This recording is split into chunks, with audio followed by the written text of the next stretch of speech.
সভার সম্মানিত সভাপতি, উপস্থিত প্রধান অতিথি, প্রধান বক্তা, বিশেষ অতিথিবৃন্দ, কারো নাম বললাম না আমি, সকলেই আমার গুরুজন, সকলেই আমার শ্রদ্ধাভাজন, সকলকে আপনারা চিনেন, অনেকবার নাম বলা হয়েছে। সকলকে আমার পক্ষ থেকে জানাচ্ছি ব্যক্তিগত শুভেচ্ছা ও অভিনন্দন।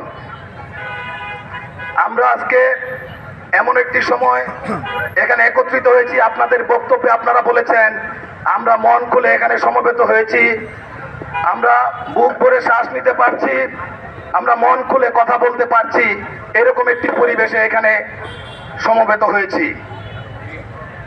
তাই আমরা সকলে আরো একটি জিনিস লক্ষণীয়, কখনো কখনো আপনারা আমাকে দেখেন, কখনো মঞ্জু ভাইকে দেখেন, কখনো তুফাজ্জল কাকাকে দেখেন, কিন্তু সবাইকে আপনারা এক মঞ্চে দেখতে পাচ্ছেন, এটাও মনে হয় আমাদের জন্য একটু নতুন দিনের সূচনা। আপনারা সকলে, বারবার বলেছি, আপনারা সকলে এই পথ চলাকে সহযোগিতা করবেন, যাতে আমরা সকলে মিলে বাংলাদেশি জাতীয়তাবাদের পতাকা তলে এই শিবপুরের আপামর জনসাধারণ, দেশপ্রেমিক জনসাধারণ, বাংলাদেশি জাতীয়তাবাদী বিশ্বাসী সকল জনগোষ্ঠীকে একত্রিত করতে পারি। এই জন্য আপনাদেরও দায়িত্ব আছে, কারণ আমাদের লক্ষ্য রাখতে হবে আমরা যে দলটির দীর্ঘদিন মোকাবেলা করে এসেছি, যারা পার্শ্ববর্তী রাষ্ট্র ভারতের সহযোগিতা নিয়ে যে ভারত প্রায় চতুর্দিক থেকে বাংলাদেশের মানচিত্রকে ঘিরে রেখেছে।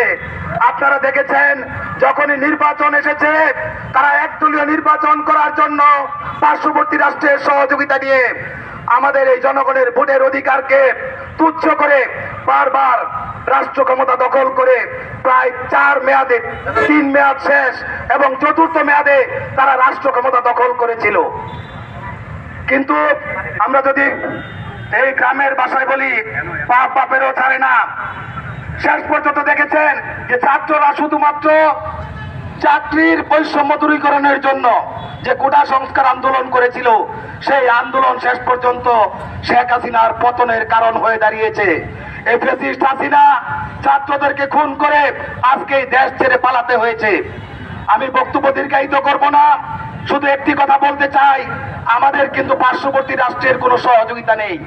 বাংলাদেশ জাতীয়তাবাদী দলের একমাত্র ভরসার ঠিকানা হচ্ছে এই বাংলাদেশের মাটি ও মানুষ, অর্থাৎ বাংলাদেশ জাতীয়তাবাদী দল এই জনগণের আস্থা ভালোবাসা নিয়েই রাজনীতি করতে হবে, এই বাংলাদেশে টিকে থাকতে হবে।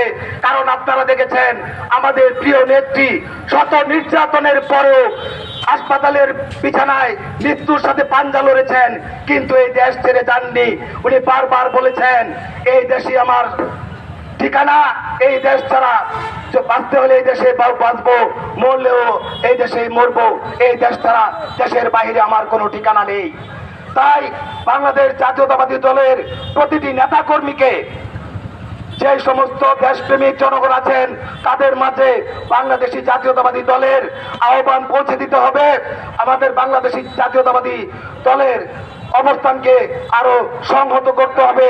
জনগণের যে আস্থা ভালোবাসা, সেই আস্থা ভালোবাসাকে আরো দৃঢ় করতে হবে। অনেক বক্তা বক্তব্যে বলেছেন, অনেকে দেখে ইদানিং আবার উকি চুকি মারছেন। শেখ হাসিনার নির্দেশে হাজার হাজার ছাত্র জনতাকে হত্যা করা হয়েছে। তাদের দূষরেরা বিভিন্ন জায়গায় উকিঝুঁকি দেখা যাচ্ছে, তাদের চেহারা দেখানোর চেষ্টা করছেন। আপনাদের সাধারণ সম্পাদক বলেছিলেন এক রাতেই 5 থেকে 10 লক্ষ লোক নাকি মেরে ফেলা হবে, কিন্তু 5 থেকে 10,000 লোকও মারা হয় নাই, এমনকি 500 থেকে 1,000 লোকও মারা হয় নাই। কারণ প্রতিপক্ষ দলটি হচ্ছে বাংলাদেশ জাতীয়তাবাদী দল। এই বাংলাদেশ জাতীয়তাবাদী দল উদার গণতন্ত্রে বিশ্বাস করে বলে আপনারা হয়তো এখনো এই বাংলাদেশে নিজেদের জীবন নিয়ে বেঁচে আছেন, হাজার হাজার ছাত্র জনতাকে হত্যা করেও। আমরা চাই আইনের মাধ্যমে এই ছাত্র জনতা হত্যাকারীদের বিচার হবে। আর যে সমস্ত হত্যাকারী, যে সমস্ত আক্রমণকারী দীর্ঘদিন আমাদের দলের নেতা কর্মীদের উপরে আপনারা নির্যাতন নিপীড়ন করেছেন, আবারও যদি আপনারা মাথা চারা দিতে চান, আপনাদের উদ্দেশ্য করে বলতে চাই, ব্যক্তিগতভাবে হয়তো আমরা আমাদের নিপীড়নের কথা ভুলে যাব, সেই সমস্ত ছাত্র জনতা যে হত্যা হয়েছে তাদের বিচার কিন্তু আপনাদের এই মাটিতেই হবে। আর আমরা ব্যক্তিগতভাবে যারা আক্রান্ত হয়েছি তারা হয়তো ক্ষমা করতে পারবো, কিন্তু তাদের আত্মা কিন্তু আমাদেরকে, তারা যে শহীদ হয়েছে সেটা ক্ষমা করার অধিকার কিন্তু আমাদেরকে দিয়ে যায় নাই। তাই বক্তব্য দীর্ঘায়িত না করে যে ছাত্র জনতা আত্মাহুতি দানের মাধ্যমে এই দেশকে আবার দ্বিতীয়বার মুক্তির স্বাদ দিয়েছে, জনগণকে মুক্তির স্বাদ দিয়েছে, আমাদের কাছে যে দায়িত্ব অর্পণ করে গেছে একটি বৈষম্যমূলক সমাজ প্রতিষ্ঠা করার জন্য, একটি গণতান্ত্রিক বাংলাদেশ অর্থাৎ জনগণের ভোটের অধিকার প্রতিষ্ঠার যে বাংলাদেশ, সেই প্রতিষ্ঠার যে দায়িত্ব আমাদের কাঁধে চাপিয়ে দিয়ে গেছে, আমরা সকলে মিলে একটি বৈষম্যমুক্ত সমাজ করব, একটি গণতান্ত্রিক জনগণ যাতে নিজের মতামত প্রকাশ করে তাদের প্রতিনিধি নির্বাচন করতে পারে, রাষ্ট্র ক্ষমতায় তাদের প্রতিনিধিকে শাসনভার পরিচালনার দায়িত্ব দিতে পারে, সেই পরিবেশ তৈরি করে আমরা সকলে সেই ছাত্র জনতার আত্মাহুতিকে সার্থক করে তুলব এবং দেশনেত্রী বেগম খালেদা জিয়া এবং আমাদের প্রিয় নেতা জনাব তারেক রহমানের নেতৃত্বে আবারও একটি জনগণের বাংলাদেশ উপহার দিতে পারবো। সেই প্রত্যাশায় আমরা সকলে জনগণের আস্থা এবং ভালোবাসা অর্জনের মধ্য দিয়ে আমাদের রাজনৈতিক কর্মকাণ্ড পরিচালনা করব, এই প্রত্যাশা রেখে বিদায় নিচ্ছি। শহীদ যে অমর হোক, দেশনেত্রী বেগম খালেদা জিয়া জিন্দাবাদ, আমাদের নেতা জনাব তারেক রহমান জিন্দাবাদ। ধন্যবাদ। আসসালামু আলাইকুম।